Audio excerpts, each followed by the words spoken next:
My mother raised her glass and announced she was finally going to be a grandmother, while my 7-month-old daughter was in my arms. So when she smiled at me and asked, "When's your turn?" I said, "It already happened." How did my own child become invisible in my family? My name is Elena Marquez. I'm 32 years old, a project manager at a mid-sized design firm. And up until recently, I believed that if I just worked hard enough and stayed patient enough, my family would eventually see me. I'm telling you this story because sometimes the truth doesn't explode all at once, it builds quietly, invisibly, until the moment you can't stay silent anymore. The day it happened was in my mother's backyard in suburban Connecticut. Everything looked perfect. Pink and gold balloons arched over the patio. A dessert table glittered in the sun. My younger sister, Camila, stood in the center of it all, in a fitted maternity dress that probably cost more than our monthly mortgage. She had one hand resting on her round belly and the other wrapped around a champagne flute she wasn't drinking from, because of course she wasn't. Appearances mattered too much. Around 50 relatives and friends circled her like she was the headline of the day.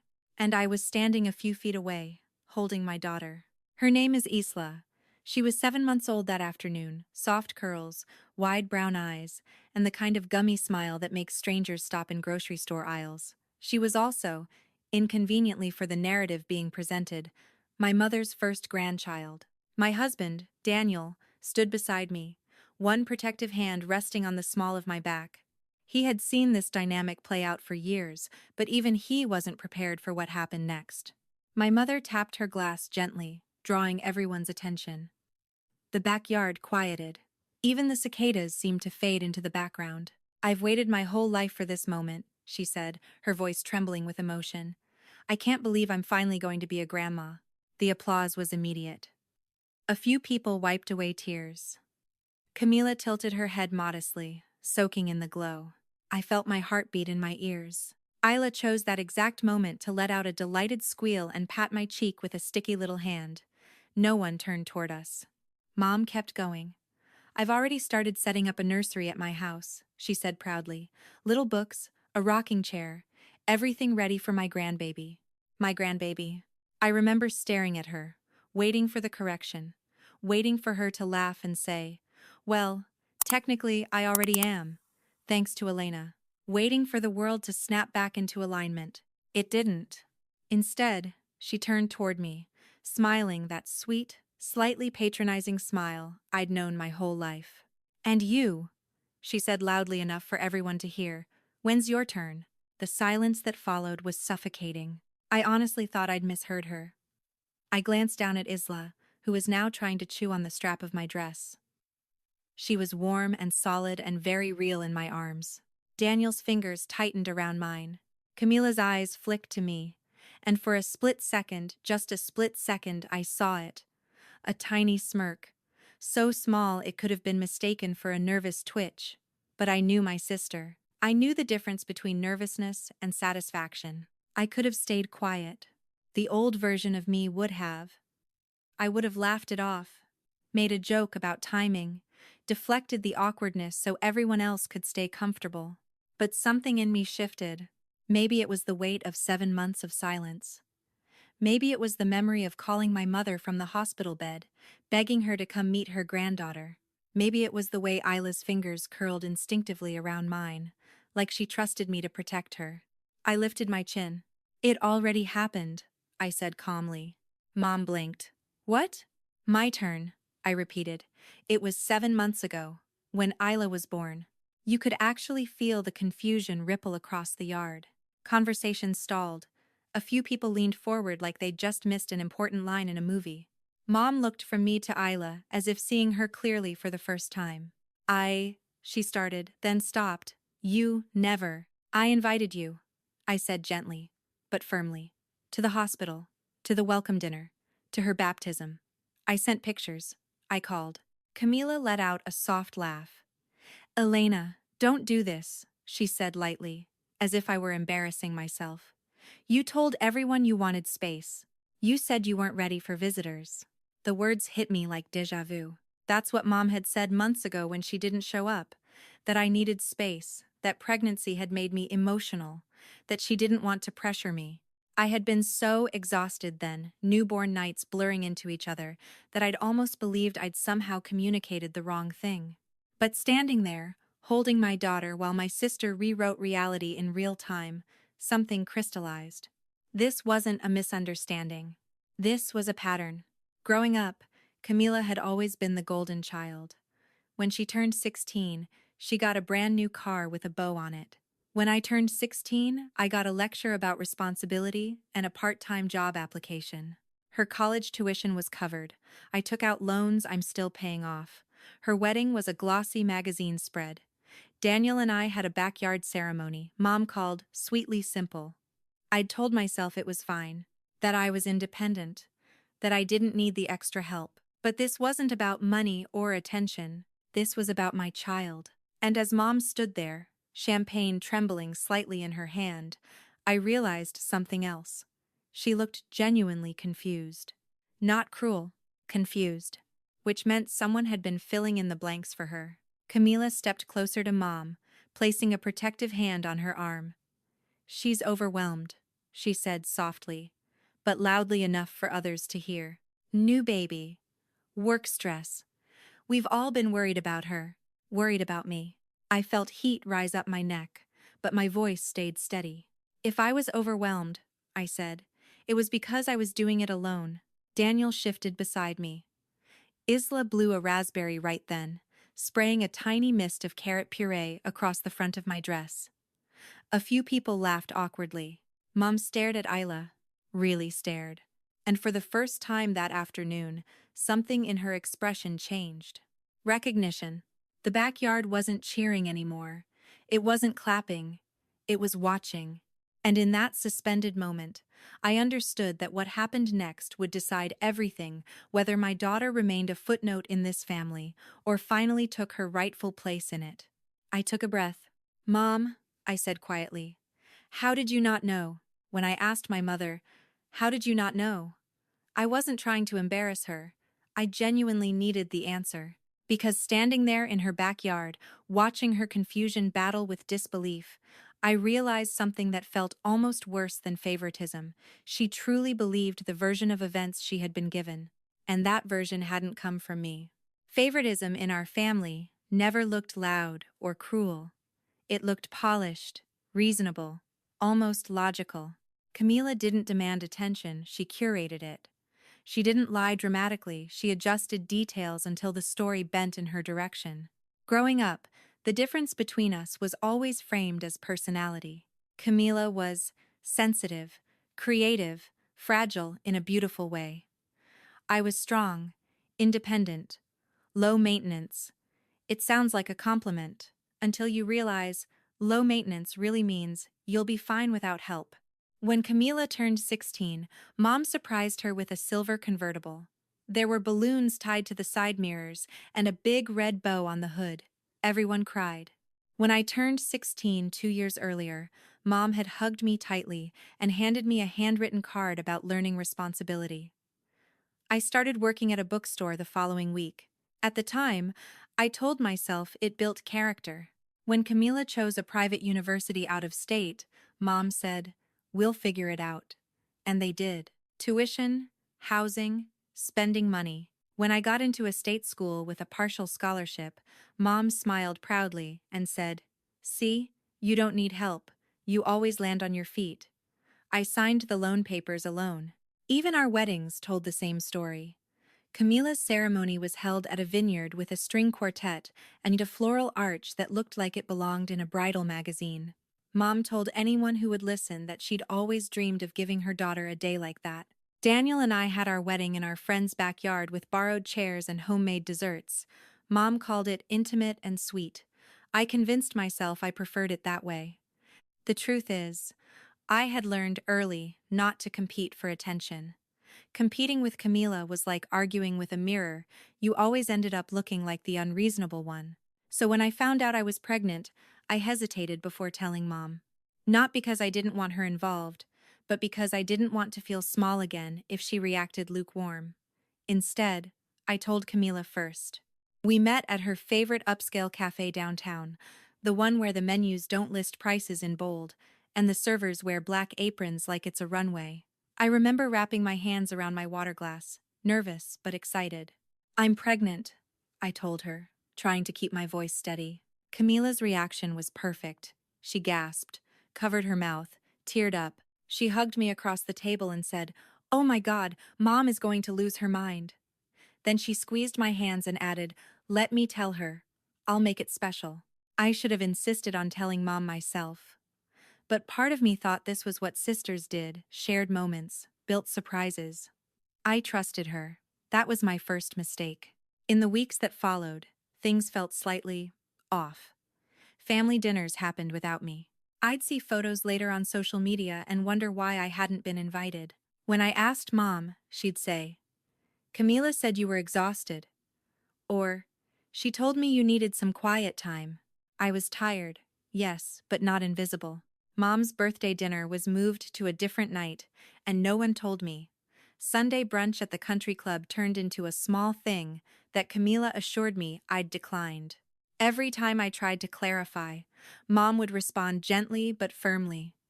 "Honey, if you're feeling overwhelmed, it's okay. We understand." Understand what? The narrative was forming without my consent. I was becoming the distant daughter, the moody pregnant woman, the one who needed space. The baby shower was the clearest example. At 5 months pregnant, Camila insisted on organizing everything. "It's my gift to you," she said brightly. She created a group chat with relatives. She sent me screenshots of Pinterest boards and pastel decorations. She talked about venues and catering like she was running an event company.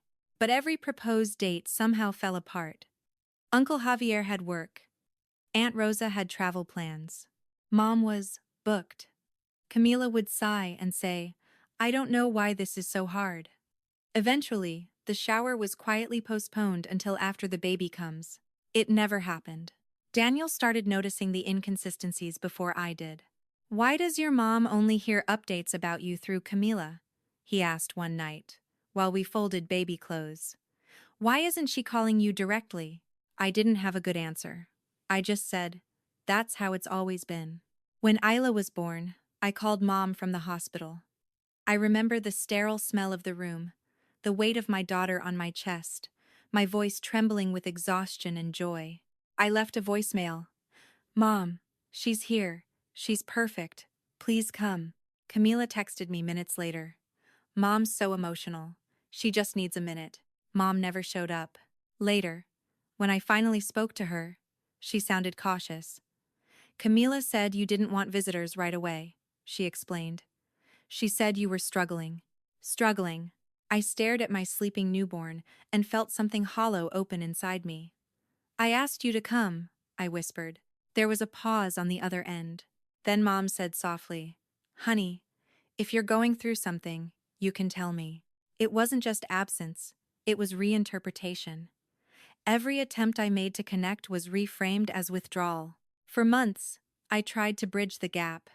I mailed printed photos of Isla. I sent invitations to her baptism. I asked Camila to pass along a small welcome baby dinner invitation because Mom was out of town the week I'd planned it. Each time, I was told Mom had conflicts. Each time, I was assured it was just bad timing.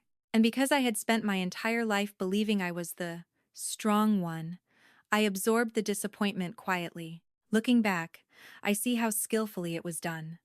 Camila didn't slam doors. She redirected them. She didn't tell blatant lies. She shaded truths just enough to distort them. She'd lower her voice around relatives and say she was worried about me. That pregnancy had changed me, that I was isolating myself. Isolation is easier to believe when you never question the messenger. By the time Isla was 6 weeks old, the distance between me and my mother felt like an ocean. Not because I hadn't tried to swim across it, but because someone kept quietly pushing me back from shore. Standing in that backyard months later, listening to Mom talk about finally becoming a grandmother, I realized something devastating. She hadn't intentionally erased my daughter. She had simply trusted the wrong narrator. And for the first time in my life, I decided I was done letting someone else tell my story. The moment I realized this wasn't miscommunication but manipulation didn't come with shouting or drama. It came quietly, in the most ordinary way possible. About 6 weeks after Isla was born, I stopped by Camila's house unannounced. I had just left a pediatrician appointment and found myself driving past her neighborhood. Part of me still believed in repair, in sisterhood. I thought maybe if I showed up with the baby, without tension, without accusations, something would soften. Camila wasn't home, but her housekeeper let me in to wait. I stood in her immaculate kitchen, holding Isla against my shoulder, looking at the marble countertops and curated shelves that always felt more like a showroom than a home. Everything in Camila's world looked styled. While I waited, I wandered toward her home office. The trash can beside her desk was overflowing with crumpled paper. I don't know why I did it, maybe habit, maybe nervous energy, but I pressed the top layer down to make space. That's when I saw it. A pale pink envelope, barely crumpled. My handwriting. I pulled it out slowly. It was the invitation to Isla's welcome home dinner. The one I had hand-delivered to Camila because she had promised to give it to Mom personally. The envelope was unopened. Underneath it was another Isla's birth announcement, then another the baptism invitation. A small stack of glossy printed photos I had sent weeks earlier. All of them tossed away. For a moment, I couldn't breathe. Isla shifted in my arms, making a soft little sigh, completely unaware that I was staring at proof that her existence had been treated like junk mail. I didn't cry. I didn't scream. I took out my phone and started taking pictures. Every envelope, every crumpled corner, every unopened seal. The shaking started later, in the car. When I got home, I laid everything out on the kitchen table in front of Daniel. He didn't say much at first. He just looked at the evidence, then at me. "This isn't forgetfulness," he said quietly. "This is deliberate." That word deliberate changed everything. Up until then, I had still been searching for accidental explanations. Maybe Camila forgot. Maybe she misplaced things. Maybe timing was just terrible. But unopened envelopes don't end up in trash cans by accident.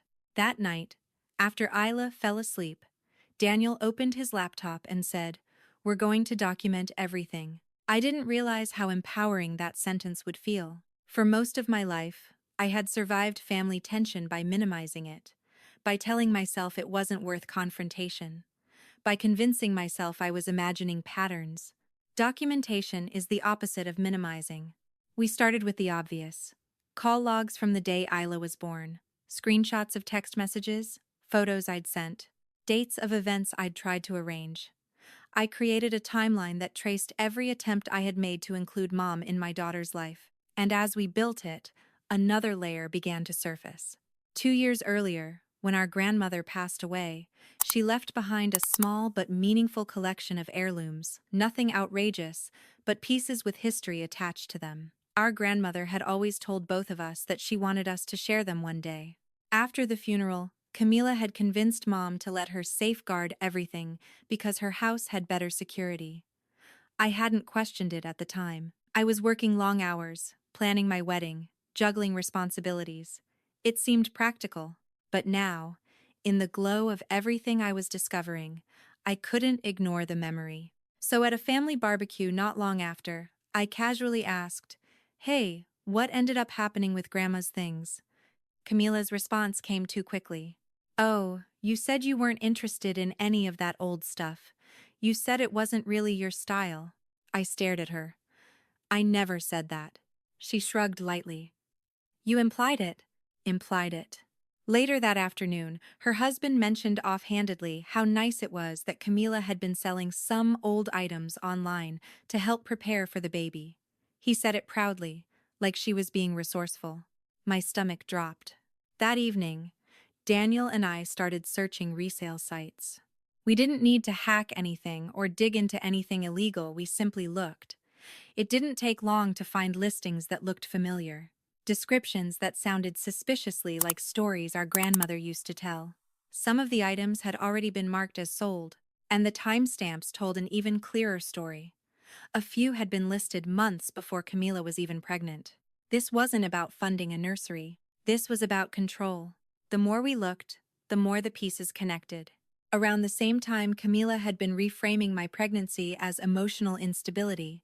I had been up for a promotion at work, a senior management role I had spent 5 years working toward. Then, suddenly, my boss's tone shifted. She began asking careful questions about my long-term commitment and whether I had considered slowing down after the baby. I hadn't. I had never suggested I wanted to step back.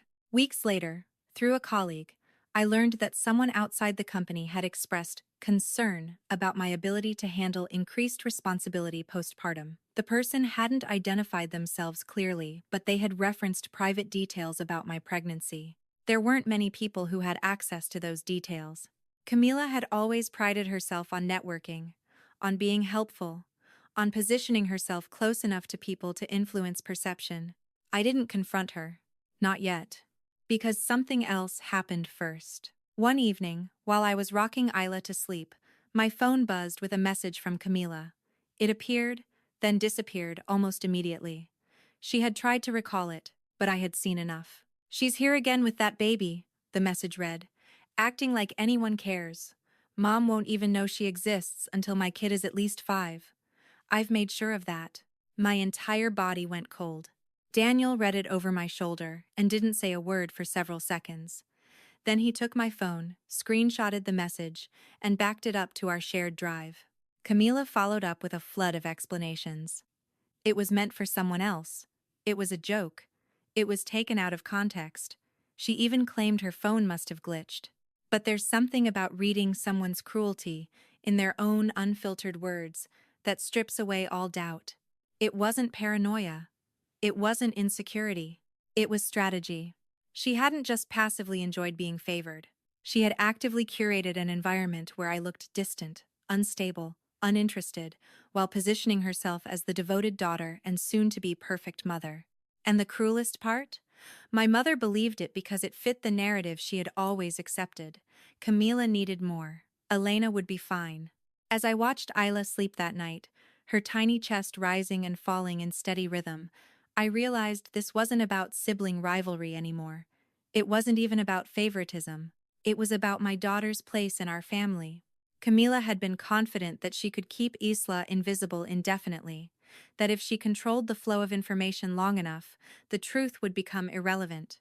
But she had miscalculated one thing. I was done being the low-maintenance daughter. And this time, I wasn't going to quietly adjust to someone else's version of my life. I was going to bring the truth into the light somewhere it couldn't be rewritten. After I read that text message, the one she tried to delete, I stopped thinking in terms of confrontation and started thinking in terms of timing. If I confronted Camila privately, she would cry, she would twist, she would accuse me of being hormonal, dramatic, unstable. If I went to my mother alone, Camila would already be there, translating my emotions into something digestible and dismissible. I had seen that pattern my entire life. The truth didn't just need to be spoken. It needed witnesses. Daniel was the one who said it first. We were sitting at the kitchen table long after midnight, Isla finally asleep in her bassinet beside us. The house was quiet except for the hum of the refrigerator and the occasional baby sigh drifting across the room. "She's built this in public," he said calmly. "So you need to correct it in public." I hated how logical that sounded. I didn't want a spectacle. I didn't want drama. I wanted my mom to knock on my door one day, hold her granddaughter, and apologize for missing the first 7 months. I wanted something soft and private and healing. But Camila had turned my absence into a storyline. She had reshaped reality in front of relatives, friends, even colleagues. She had done it so smoothly that no one questioned it. Daniel closed his laptop and looked at me carefully. "If you do this," he said, "it has to be organized. No yelling, no chaos, just facts. Facts." So we started building them. I created a digital folder labeled simply Timeline. Inside it, I placed everything. Screenshots of messages inviting Mom to the hospital. The call log from the night Isla was born. Photos of the unopened invitations from Camila's trash can. The cruel text she accidentally sent me. Dates of family dinners I'd supposedly declined that I never even knew about. Seeing it laid out chronologically was like watching a slow-motion crime. Each small omission on its own could have been explained away. Together, They formed something undeniable. The next step was harder, deciding when. And then, Camila handed us the perfect opportunity. She announced she was hosting a formal baby celebration larger than a shower, more like a curated event, professional photographer, custom dessert table, a toast from mom. A highlight of the journey so far. She had already created a hashtag. Of course she had. The invitation alone was embossed and tied with silk ribbon. It felt less like a family gathering and more like a campaign launch. Daniel glanced at me when we received it. "This is your stage," he said quietly. For 3 weeks, we prepared not dramatically, not obsessively, but deliberately. I reached out to one cousin I trusted, Marisol, who had always seen the tension, but never spoken about it. When I showed her the unopened invitations and the text message, her face drained of color. "She told us you didn't want anyone around," Marisol admitted. "She said you were going through something." That word again. Something. Marisol agreed to be present at the party and simply observe. No theatrics, just witness. Daniel helped me organize the presentation in the simplest way possible. No flashy graphics, no dramatic music, just dates, screenshots, photos. A clean sequence that told a story without adjectives. We also printed physical copies of the hospital photo, the one taken minutes after Isla was born. The whiteboard in the background clearly showed the date and time. There was no arguing with a timestamp attached to medical equipment. At night, when doubt crept in, I would sit beside Isla's crib and watch her sleep. I questioned everything. Was I about to fracture my family permanently? Was I overreacting? Would my mother still choose Camila even after seeing the truth? Daniel would find me there sometimes and kneel beside me. "You're not doing this for revenge," he reminded me. "You're doing this so your daughter isn't erased." That distinction mattered. As the party approached, Camila's messages to me grew sweeter, almost syrupy. She insisted I attend. She said it would mean so much. She told me she wanted her niece there. The irony didn't escape me. The morning of the event, the sky was heavy and gray, as if even the weather couldn't decide what mood to adopt. I dressed Isla in a soft cream dress with tiny embroidered flowers, simple, elegant, nothing flashy. I wanted her to look exactly like what she was, real. Before we left, I paused at the door, Isla balanced on my hip. My reflection in the hallway mirror looked steadier than I felt. "This doesn't have to be a war," I whispered to myself. "It's just the truth." When we arrived, the backyard looked like a magazine spread again. Pink and ivory decorations framed the patio.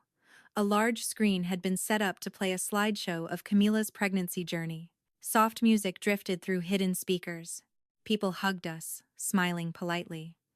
A few glanced at Isla with mild curiosity, as if she were a distant relative rather than immediate family. Camila floated toward me in a blush-colored dress, glowing and composed. She kissed my cheek lightly. "I'm so glad you came," she said, her voice warm enough to fool anyone who hadn't read her text messages. Mom was already emotional, greeting guests, adjusting decorations, checking the seating arrangement. She looked proud, radiant, completely unaware of the foundation she was standing on. I felt my pulse in my throat. Daniel squeezed my hand discreetly. "We stay calm," he murmured. I nodded. Because this wasn't about humiliating Camila. It wasn't about revenge or spectacle. It was about restoring something that had been stolen quietly, piece by piece. Acknowledgement. As guests gathered for the toast, I shifted Isla in my arms. She pressed her cheek against my shoulder, warm and trusting. The photographer raised his camera. Mom lifted her glass. And I knew that once she finished speaking, once the applause faded, it would be my turn not to beg for space in the story, but to claim it. I wasn't shaking anymore. For the first time in my life, I wasn't bracing myself to be misunderstood. I was ready to be heard. By the time my mother lifted her champagne glass again that afternoon, the backyard had settled into the kind of anticipatory hush that usually precedes a beautiful memory. Soft instrumental music drifted through the speakers Camila had rented for the event. The dessert table shimmered under strands of fairy lights, even though it was still daylight. Everything about the scene had been curated to look effortless. Camila stood at the center, one hand resting on her belly, chin slightly tilted for the camera that hovered nearby. She knew her angles. She always had. The photographer circled like this was a red carpet moment, not a family gathering. If someone had told me this was a promotional shoot instead of a baby celebration, I would have believed them. I stood off to the side, Isla balanced against my hip. She was chewing on the corner of a soft blanket, completely unbothered by the tension I could feel rising under my skin. Daniel remained close, his presence steady and quiet. He didn't speak, but every so often his thumb brushed the back of my hand like a reminder. "You're not alone." Mom tapped her glass gently. The sound rang out, crisp and clear. "Thank you all for coming," she began, her voice warm and emotional. "Today means so much to me." The crowd murmured in agreement. Someone sniffled softly. Camila lowered her eyes modestly, a small smile playing at her lips. "I've always dreamed of becoming a grandmother," Mom continued. "And I know my daughter is going to be an incredible mother. This baby is going to be perfect." Applause rippled through the yard. The word perfect lingered in the air longer than it should have. It felt deliberate, like a title being awarded. Camila dabbed at her eye, careful not to smudge her makeup. She leaned into Mom slightly, as if they were sharing something sacred. Mom's gaze swept the crowd, glowing with pride. Then it landed on me. "And Elena," she added, voice still bright, "your sister's baby will be perfect. When's your turn?" A few people laughed lightly, thinking it was harmless teasing. Someone called out, "Soon, right?" The mood was playful. My ears rang. I looked down at Isla, who chose that exact second to squeal happily and reach up toward my face. She tugged at my necklace, completely unaware that her existence had just been erased with a sentence. Daniel's hand tightened around mine. Camila's eyes flicked toward me again. There it was, that almost invisible curve at the edge of her mouth. Not a full smile, just a flash of satisfaction. She had positioned the moment perfectly. Public, emotional, framed in joy. If I responded poorly, I would look bitter. If I stayed quiet, the narrative would remain intact. For a heartbeat, I considered swallowing it, letting it pass, protecting everyone else's comfort the way I always had. But then Isla let out a loud raspberry, spraying a tiny mist of carrot puree across the front of my dress. The sound was ridiculous and pure and completely alive. A few guests actually turned and looked at her. I lifted my head. "It already happened," I said calmly. The laughter died. Mom blinked. "What?"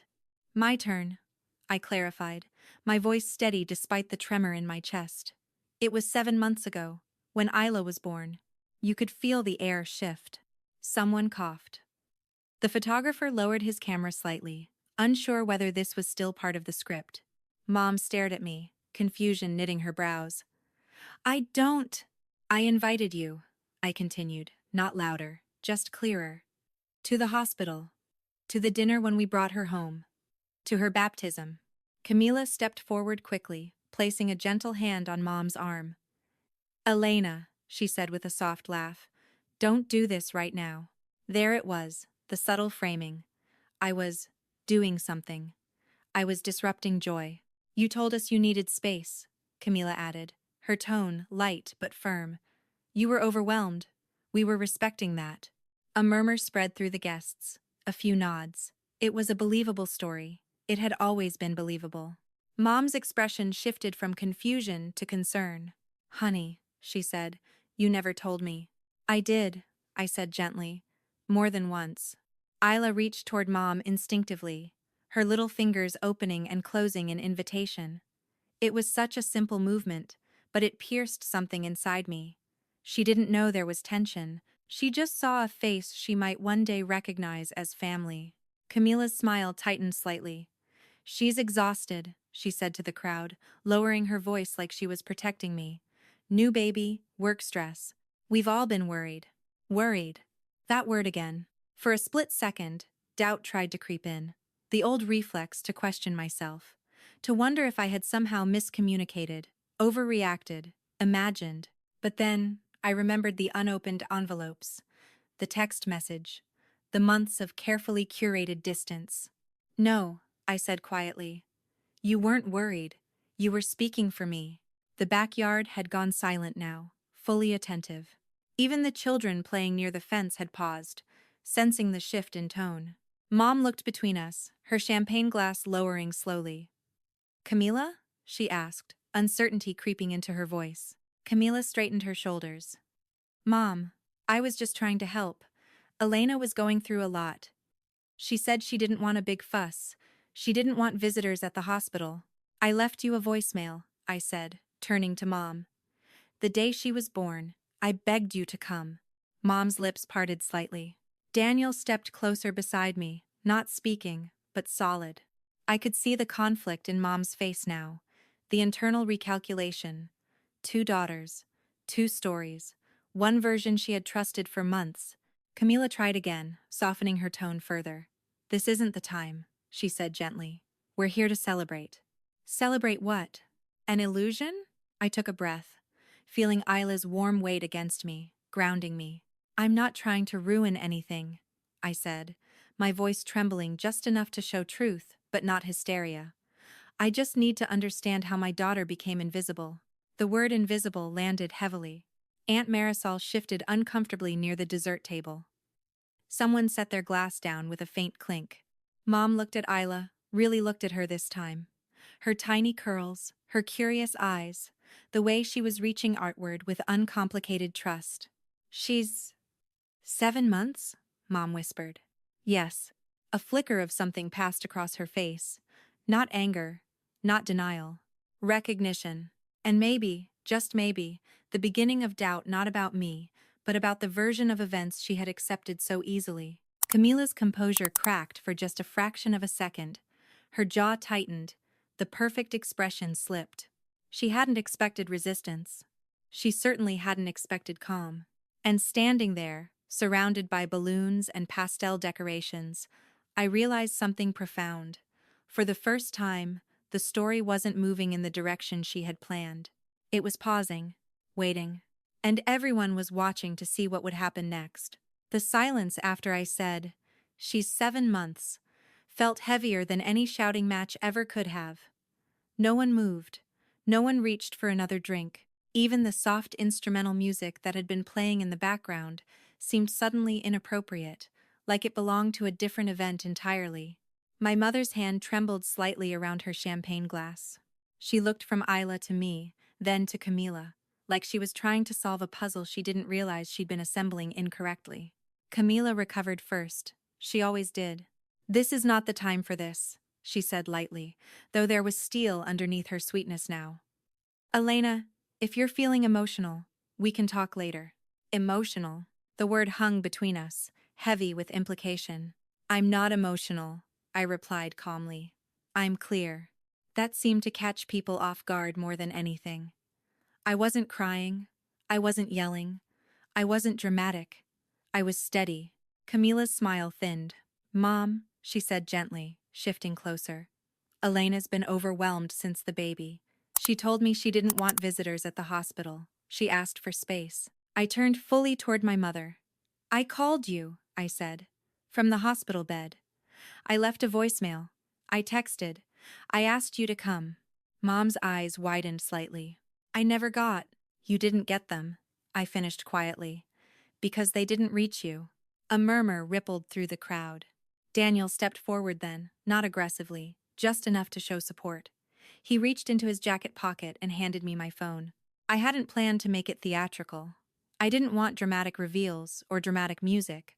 I just wanted truth in its simplest form. "I don't want to argue," I said, unlocking my screen. "I just want to show you." I turned the phone toward Mom first. A screenshot of the call log from the day Isla was born. 3 outgoing calls to her number. A voicemail icon. A timestamp. Mom leaned closer, her brow furrowing. Camila laughed softly. "Call logs don't prove anything," she said. "You could have called and hung up." I swiped to the next image. The voicemail transcript. My voice, converted to text, shaky and exhausted. "Mom, she's here. She's healthy. Please come." Mom's lips parted. "I never heard this," she whispered. "Because you weren't the one checking the messages," I said gently. Camila's composure tightened again. "This is absurd," she said. You're trying to twist things. I'm not twisting anything, I replied. I'm untwisting it. The photographer, uncertain whether to continue capturing the moment, lowered his camera completely. A few guests shifted uncomfortably. The pink and gold decorations felt suddenly out of place, like props from a play that had taken a darker turn. I took a breath and reached into the tote bag hanging from my shoulder.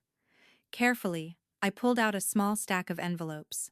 I didn't want to do this, I said, my voice quieter now, more vulnerable. But I need you to see what I found. I handed the top envelope to Mom. It was addressed to her in my handwriting. The edges were slightly wrinkled from where I had smoothed them out. What is this? She asked softly. An invitation, I answered, to Isla's welcome dinner. She opened it. The card inside was untouched, pristine. I gave it to Camila to pass along, I said, meeting my sister's eyes. Because you were traveling that week. Camila's face flushed faintly. You're really going to accuse me of throwing away invitations? She asked incredulously. That's insane. I pulled out the next envelope, then another. I didn't hand them to the crowd. I handed them only to Mom. I found them in your office trash can, I said quietly to Camila. The backyard exhaled as one collective breath. That's a lie, Camila snapped, the sweetness finally cracking. I took pictures, I replied. I didn't raise my voice. I didn't need to. Mom's eyes moved slowly from the envelopes to Camila. Is this true? She asked, her voice barely above a whisper. Camila stepped back slightly, her hand instinctively resting on her belly as if to shield herself. Mom, she's twisting everything.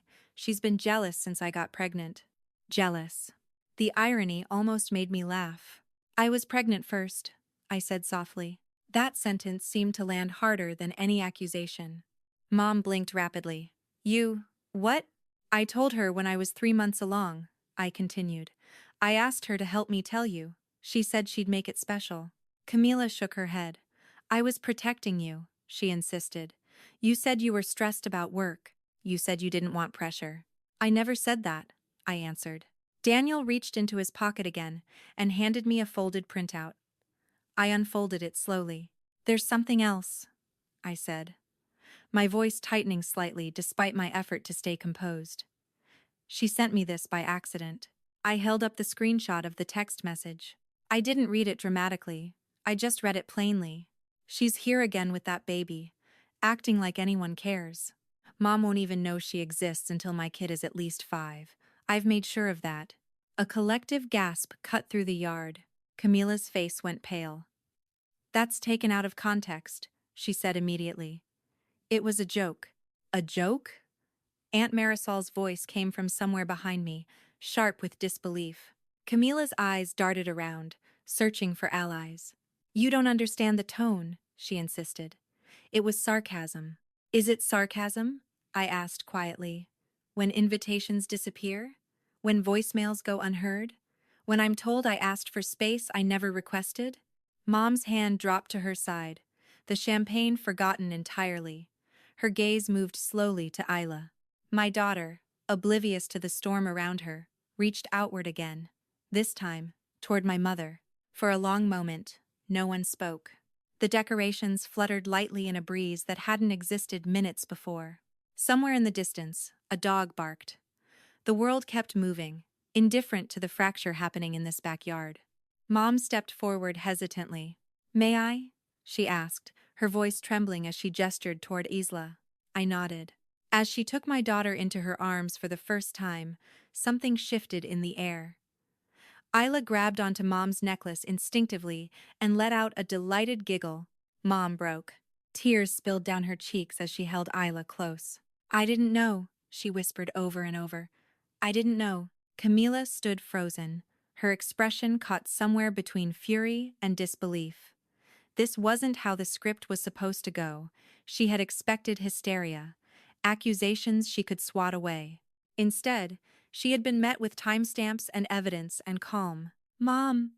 She tried one last time, desperation creeping into her voice. You can't seriously believe this. Mom didn't answer immediately. She just looked down at the baby in her arms, the granddaughter she had unknowingly missed for 7 months. And for the first time in my life, I saw doubt in her eyes that wasn't directed at me. The moment my mother started crying while holding Isla, I knew something irreversible had shifted. Not because she chose me, not because she condemned Camila, but because for the first time, she looked uncertain about the story she had been living inside. Camila saw it too, and that's when she stopped pretending. "This is unbelievable," she said, her voice losing its polished softness. "You're ambushing me at my own celebration." I didn't flinch. "I didn't come here to ambush you," I replied quietly. "I came here because this was the only place the truth wouldn't get edited." A few guests exchanged glances. The pink and gold decorations now felt almost surreal, like props in the background of a courtroom scene. Mom was still holding Isla, tears sliding down her cheeks as she gently brushed a curl away from her forehead. "Why?" she whispered, not looking at either of us. "Why would you do this?" For a split second, I thought Camila might double down, claim everything was fake, accuse me of manipulation, blame hormones or stress. But something about the atmosphere had changed. The room, or rather, the backyard, wasn't leaning toward her anymore. It was waiting. Camila's composure cracked in a way I had never seen before. "Because you always loved her first," she said suddenly, her voice sharp and raw. The words stunned everyone. "You had 5 years with her before I was born," Camila continued, gesturing toward me. 5 years where she was the only one. The princess, the favorite.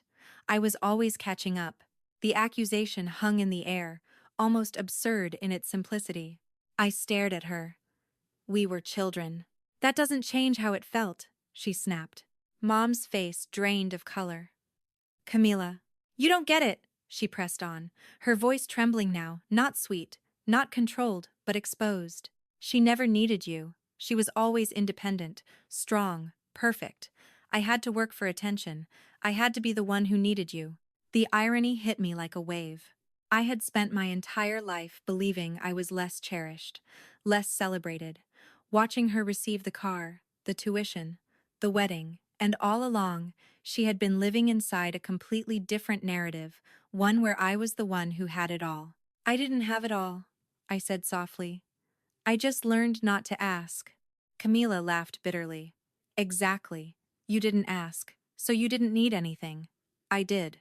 Aunt Marisol spoke up from behind us. "Needing attention doesn't mean you get to erase someone else's child." The directness of that statement landed hard. Camila's eyes flicked toward the guests, as if she was recalculating again, searching for someone to validate her version. But no one stepped forward this time. Mom finally lifted her head.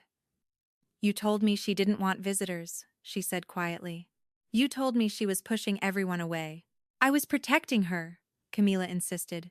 "She was overwhelmed. She was falling apart. I didn't want you to see her like that." "I wasn't falling apart," I said gently.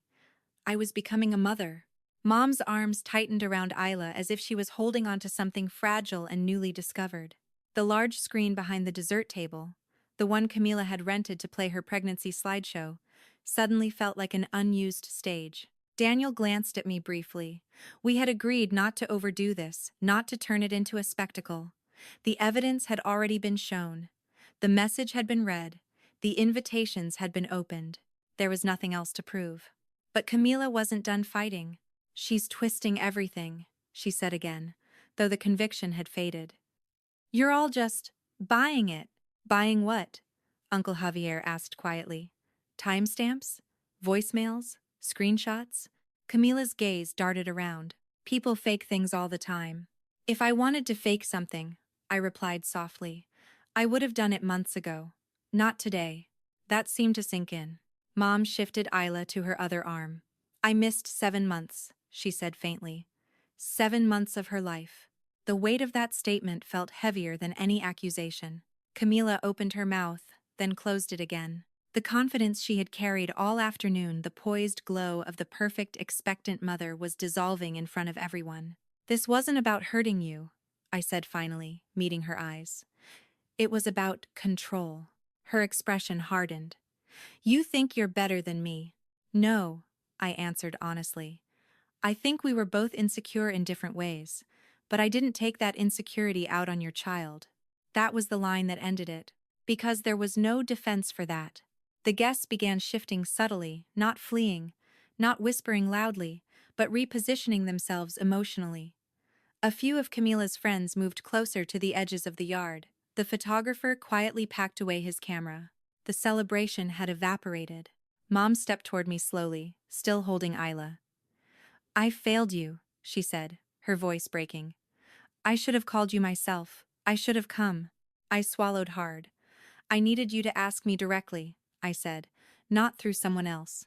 Camila's shoulders slumped, the fight draining out of her. For the first time, she looked small. Not glamorous, not strategic, just small. "I didn't think it would go this far," she murmured. That sentence held more truth than she probably intended. She hadn't expected the receipts. She hadn't expected me to stay calm. She hadn't expected Mom to look at Isla and see what she had missed. Silence settled again, but it felt different now. Not tense, resolved. Mom gently handed Isla back to me, her fingers lingering on her tiny hand. "I want to make this right," she said quietly. I nodded, not triumphantly, not victoriously, just tired. Camila stood still, eyes glossy but dry. No dramatic tears, no grand gestures. Just the realization that the narrative she had curated for years had cracked open under daylight. As guests began gathering their things, no one rushed to console her. No one rushed to defend me either. They simply left with the understanding that something fundamental had been revealed. Daniel wrapped an arm around my shoulders. "You did it," he whispered. But it didn't feel like winning. It felt like breathing for the first time in months. Camila met my gaze one last time before turning away. There was anger there, yes, but also something else, regret, maybe, or the shock of losing control over a story she had written so carefully. As I adjusted Isla against my chest and felt her heartbeat steady against mine, I realized something profound. The most powerful part of that afternoon wasn't the evidence, or the confrontation, or even the confession. It was the moment my mother finally looked at my daughter and saw her. Not as a rumor, not as a complication, but as family. 5 months have passed since the afternoon that split my family in two, and then, slowly, stitched parts of it back together in a different shape. For a while after the party, everything felt fragile. Conversations were careful. Invitations came directly to me, instead of through group messages. My mother called every morning for the first few weeks, not dramatically, not with grand speeches, but with quiet, awkward attempts to bridge the gap she hadn't realized she had let form. "I should have come," she said more than once. "I should have checked myself." The first time she said it, I didn't know how to respond. Anger would have been easy. So would bitterness. But holding on to either would have meant carrying the weight forward. And I was already exhausted. Instead, I let her show up. She came to our house on a Tuesday morning, unannounced but hesitant, like someone unsure if they were still welcome. Isla was sitting on the living room rug, surrounded by wooden blocks, determinedly trying to stack one on top of another. When Mom stepped inside, she froze for a second, as if seeing the scene made the loss of those first 7 months real. "Hi, sweetheart," she whispered to Isla. My daughter looked up, studied her face carefully, then did something that caught all of us off guard. She smiled and reached out both hands. Mom sat down on the rug without caring about the crease in her slacks and let Isla climb into her lap. She laughed when Isla grabbed her glasses and tugged them crooked. It wasn't a dramatic moment. No music swelled. But it was the beginning of something honest. Camila gave birth 2 weeks after the party, a healthy baby boy. I sent flowers. Not out of obligation, but because I didn't want this story to become generational. I didn't want our children inheriting our fractures. She texted a simple, "Thank you." No emojis, no performance. Her world shifted quickly after that day. The celebration she had planned so meticulously became something people whispered about instead. A few of her friends distanced themselves quietly. Others reached out to me privately, apologizing for believing the version of me they had been told. Camila's curated online presence grew noticeably quieter. The glowing updates slowed. The polished captions faded. She didn't disappear, but the perfection did. We never pursued anything legal over the heirlooms or the interference at work. That wasn't the direction I wanted to take. Some pieces were returned quietly after conversations that no longer felt confrontational, just resigned. Others were gone for good. I chose not to let objects carry more weight than the future I was building. The real shift happened inside our family dynamics. Sunday dinners moved to our house more often. Not as a statement, just as a habit forming.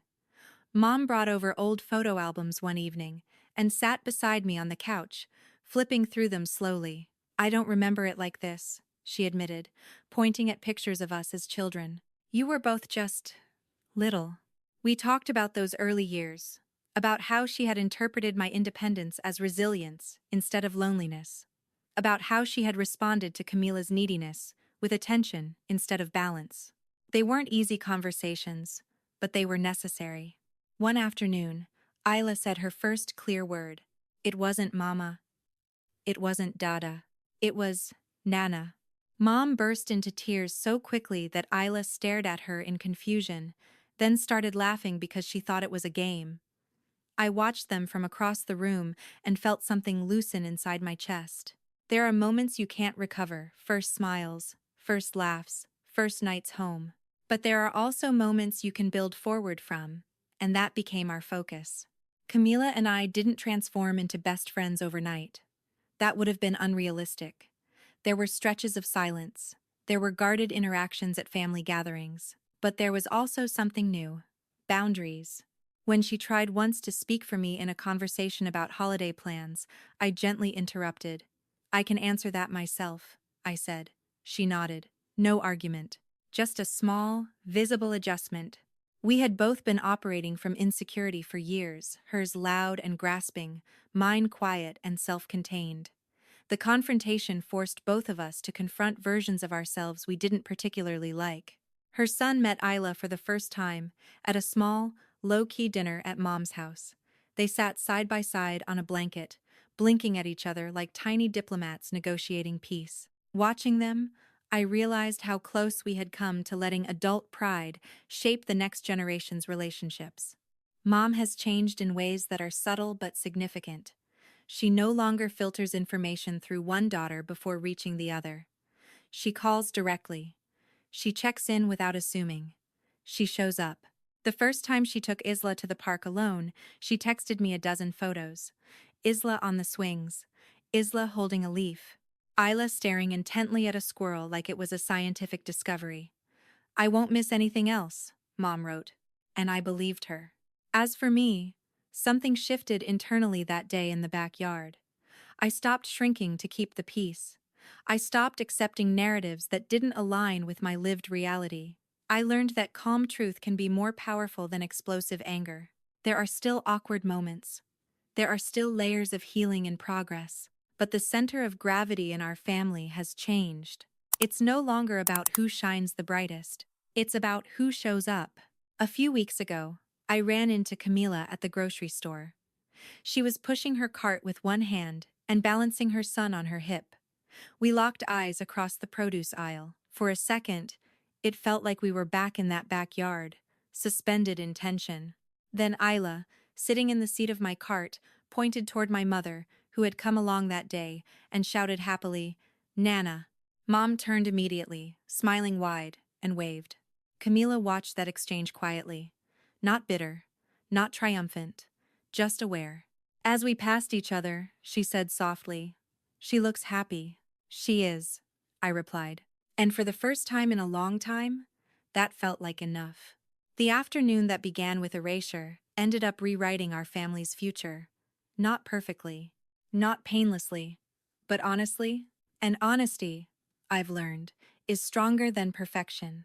What this story was really about wasn't just favoritism, sibling rivalry, or even betrayal. It was about how easily someone's existence can be erased when we allow others to speak for us. It was about how silence, especially the strong one's silence, can be mistaken for not needing love. And most of all, it was about the quiet power of truth, not explosive anger, not revenge, just steady, undeniable truth placed gently in the light. Families are complicated. Love can be real and still flawed. Parents can be blind without being cruel. Siblings can compete without realizing the damage they're causing. But at some point, Someone has to choose honesty over comfort. Someone has to say, this is what really happened. If you've ever felt invisible in your own family, if you've ever been labeled independent when you were actually just alone, I hope this story reminded you that your voice matters. Thank you for listening and staying until the end. If stories like this resonate with you, please subscribe to Revenge Tale Network. This channel is a space where hidden truths are spoken out loud and where stories that almost stayed buried finally get told.